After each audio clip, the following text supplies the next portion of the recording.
the news from the front. The Battle of Bakenlaagte occurred on the 30th of October 1901 during the guerrilla phase of the Anglo-Boer War.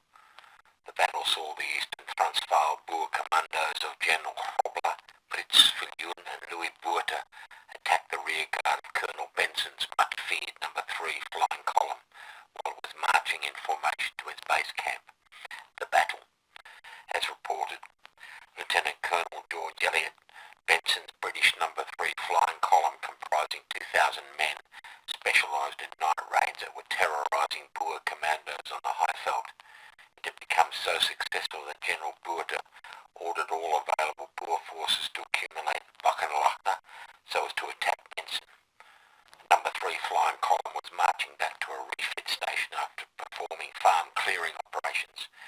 Rainy and misty weather had reduced visibility and made the going difficult, which caused the marching British columns to become spread out into clusters of troops. The column force became further extended when Benson began to deploy small detachments of mounted men and infantry to suppress small Boer sniping teams that were roaming around the marching column. General Botha arrived with about 800 reinforcements after riding about 40 kilometres without stopping. On arrival, Botha observed that the strung-out column provided an ideal opportunity for an overwhelming force to roll up the isolated and spread-out groups of Commonwealth troops piecemeal, and immediately ordered a large Boer force of mounted men to attack the small isolated rearguard of the column. Outnumbered 4 to 1, the column's rearguard of 210 Commonwealth troops set up a defensive position on Gun Hill and fought about 900 Boers in a close-quarter 20-minute gunfight that ended only when the column rearguard was annihilated. Great bravery was demonstrated by the men on both sides, with combined casualties numbering approximately 87 killed, with 182 wounded. Colonel Benson, a veteran of the Battle of Magersfontein, was to die the next morning from wounds received on the field of battle. This rearguard action allowed the main column time to deploy and set up a defensive perimeter under Lieutenant Colonel Wool Sampson. This deployment prevented the attacking Boer forces from riding on and capturing the main column as was originally planned. The Boers left the field with whatever spoils they could carry, and the British carried in the wounded to the entrenched camp that night. The Bakenlaagte battlefield is located on the Kinross Road at the intersection of the R547 and R58 roads in Mpumalanga province, just south of Matla Power Station.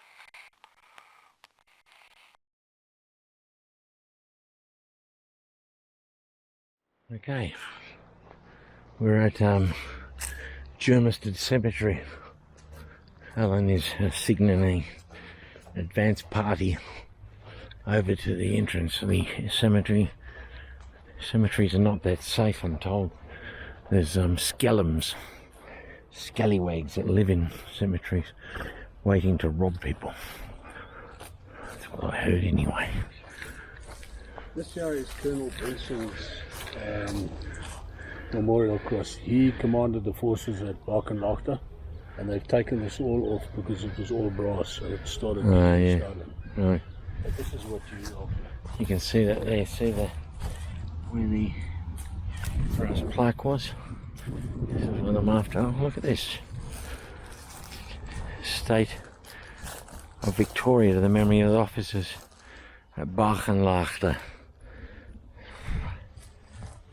Seaforth Highlanders, Scottish Horse.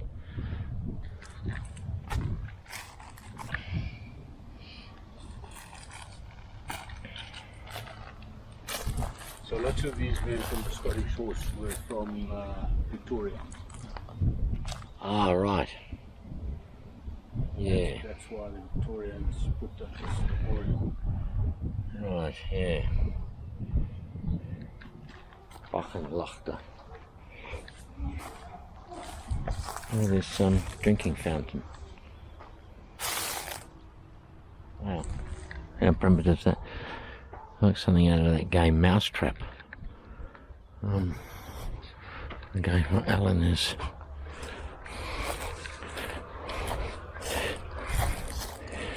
He said these are all Boer War. I looked at this guy here, Yorkshire. Lieutenant Ingham Brooke, Lieutenant Shepherd, 2nd Battalion, King's Own Yorkshire Light Infantry, killed at Bakenlaagte. Directed by their fathers, Brigade Sergeant Thorold, the Archdeacon Brooke. I have fought a good fight. I have finished my course. I have kept the faith. That's the important thing, isn't it? Keep the faith. Bon Jovi spoke about that at some length. This is a big one. Although this is World War One. Okay. Night's Deep. I wonder if this was a mine disaster or something. No. Okay. Yeah, these are mine workers. The Night's Deep must be a mine that went for World War One. Oh, well, let's look at the Boer War monuments. I didn't really want to come out here, but I'm kind of glad I did now. You know. Goods. 4th SA, something killed in action. Age 25. People of South Australia. Oh, South Australian.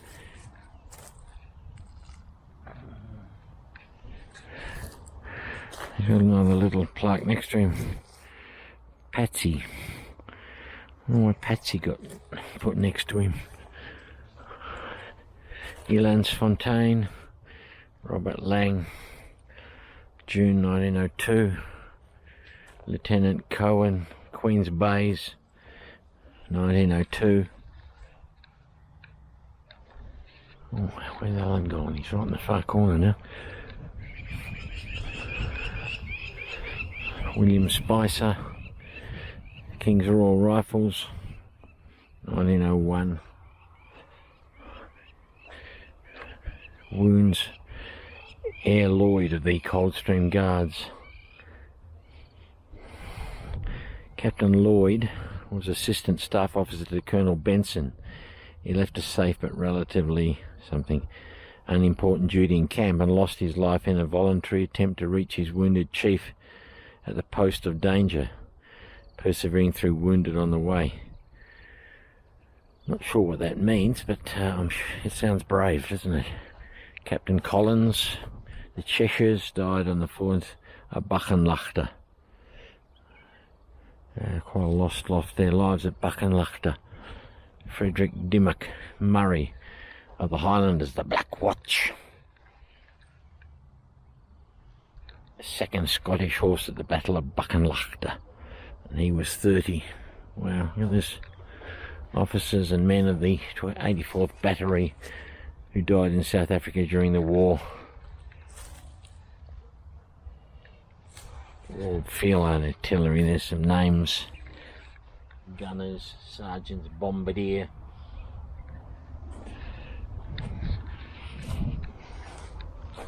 Big plinth in the middle there.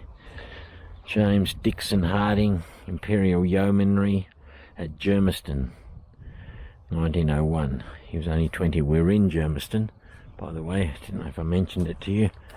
Germiston, when we lived here, was quite an industrial area. If you wanted to be a boiler maker or one of those trades, you seemed to come to Germiston.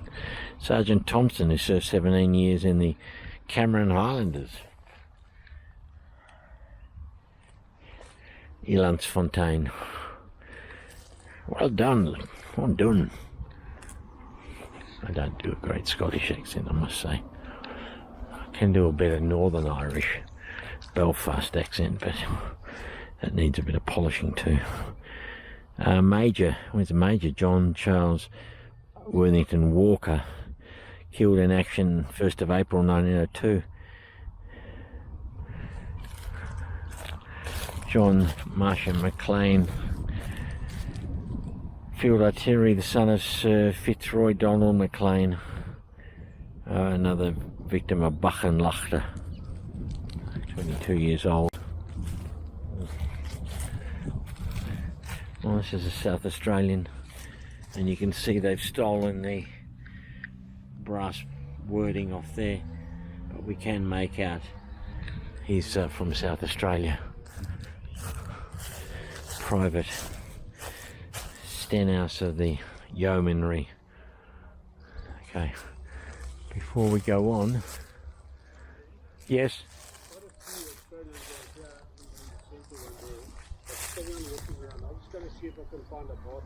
That big one over there, do you think that's Boer War? No. Okay. You think it ends here? No, this is Boer War and it ends here. Okay. This area here. This is where we were at. Is it? This side as well, and then in the middle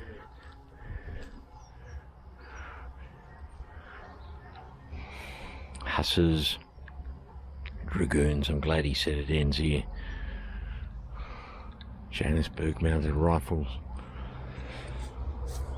You know, we got to remember that not all South Africans or Boers fought against the British. Some through there, they could see where their interests lay and they sided with the British. Got some Kiwis there. Got some New South Wales mounted rifles. More Kiwis. Scottish horse. Alan said there's quite a few Australians signed up for the Scottish horse. We remember that one from Maryborough, don't we? West Australians down there. Queenslanders, the Imperial Bushmen. South Australian Bushmen. That's what I said to Alan. They were called the Whammies. A whammy. Okay, well, there's Victorians too, but I didn't see them. Farrier, Hunter, oh, these Canadians. These are Canadians, folks. Howard enteric fever, we know all about that. Someone's stolen the lettering off there. You can see where it was indented. Chancellor, Banfield, Dreyfontein, more Canadians. These are raw Canadians. 19-year-old. Trooper Mullins, Mesley, killed in action. Leslie, Brevet Lieutenant Colonel, Royal Field Artillery, Bakenlaagte again. Gee, this is old and faded, isn't it? Hey? You know, give that another decade, it'll be completely lost to time. You'll be able to read it. It's probably because he's under that tree. Memory of Corporal Rob Redfern, the Carbineers, Tweedray. I think this one's cracked. One good kick, it'll go over. The lettering's all gone on it. That one's all faded, lettering's gone. You know, these people are forever forgotten. No one's going to come out here and research who they are and redo the lettering and fix up their headstones. This country doesn't care about the living. They're going to care about the dead. There's lots of people here, aren't there? York and Lancasters, New Zealand. Or did we see this? No, that's a different one. It's another big. The Highlanders, the Black Watch, I'm seeing the Hussars, Johannesburg Police, the Liverpool Regiment, Kitchener's Fighting Scouts. We've seen them recently, haven't we? Glasgow, don't see anything of the Bushveld Carbineers, do we? That's not coincidental, maybe. British soldiers who are buried here at Elensfontein. Well, I suppose the people that have no lettering on their headstones would be listed here, I suppose. Oh, what's this? There we go. The Artists' Rifles. What was here? No, I can't do anything. Okay. Ellis of Cornwall. George Ralston, Petty, 26, killed in action. Isaac Colic, Yeah, fairly modern one, eh? Husband of Elizabeth Colic, 32.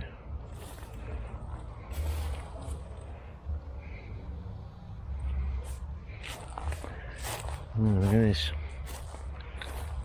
NCOs and Riflemen of the King's Royal Rifles, Bakenlaagte. Wow.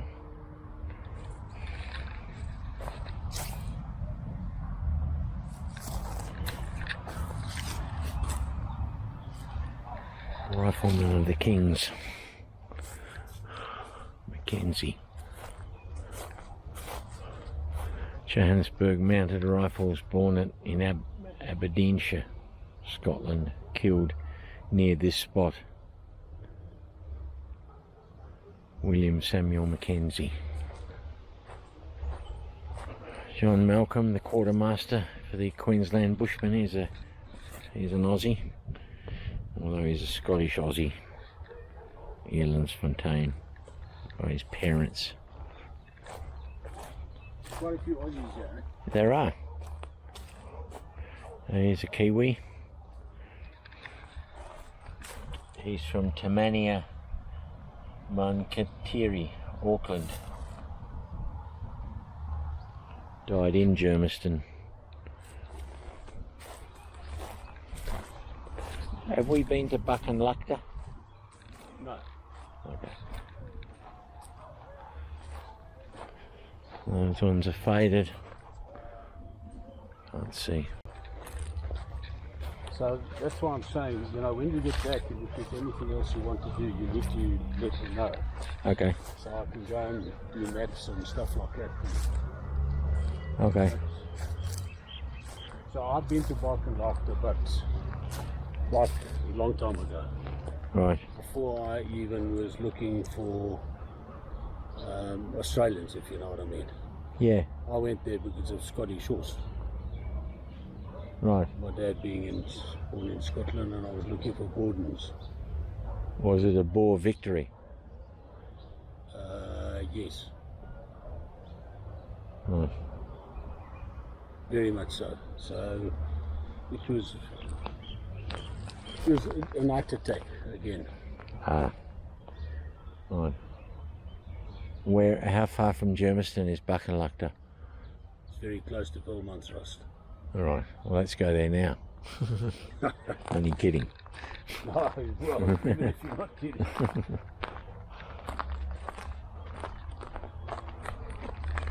Why bring them here then? You know, that's a good question, but why take them to Middleburg? Oh yeah. So these guys have all been reinterred here. Okay? Ah yeah. Benson wasn't reinterred here. Benson was brought down here because he was injured. Yeah.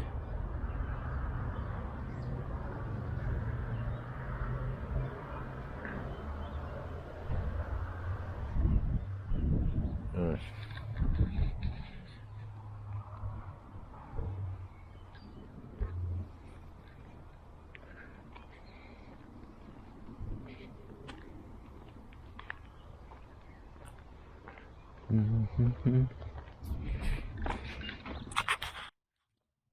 Stop recording. Stop recording.